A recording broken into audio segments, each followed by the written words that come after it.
if I may, Senator Sanders keeps bringing up the speeches that you gave to Goldman Sachs. So I'd like to ask you, you've said that you don't want to release the transcripts until everybody does it. But if there's nothing in those speeches that you think would change voters' minds, why not just release the transcripts and put this whole issue to bed? You know, first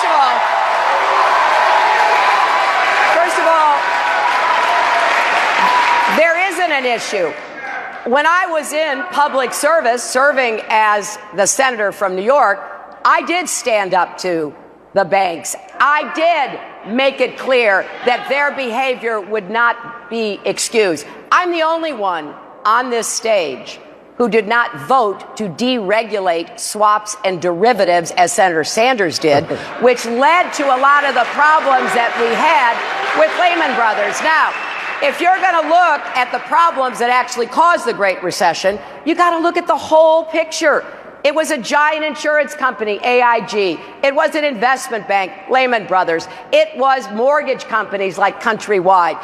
I'm not saying that Senator Sanders did something untoward when he voted to deregulate swaps and derivatives, but the fact is he did. And that contributed to the collapse of Lehman Brothers, which started the cascade in the Great Recession. Senator Sanders, 1 second, please. Secretary Clinton, the question was about the transcripts of the speeches to Goldman Sachs. Why not release them? I have said, look, there are certain expectations when you run for president. This is a new one. And I've said, if everybody agrees to do it, because there are speeches for money on the other side, I know that. But I will tell you this, there is a long-standing expectation that everybody running release their tax returns. And you can go to my website and see 8 years of tax returns, and I've released 30 years of tax returns. And I think every candidate, including Senator Sanders and Donald Trump, should do the same. Secretary Clinton, we're going to get to the tax returns later, but just to put a button on this, you're running now for the Democratic nomination. Right. And it is your Democratic opponent and many Democratic voters who want to see those transcripts. It's not about the Republicans at this point.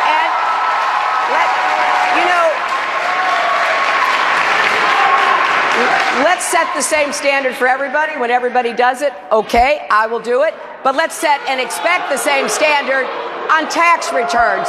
Everybody does it, and then we move forward. Thank you. Well, let me respond. Secretary Clinton, you just heard her.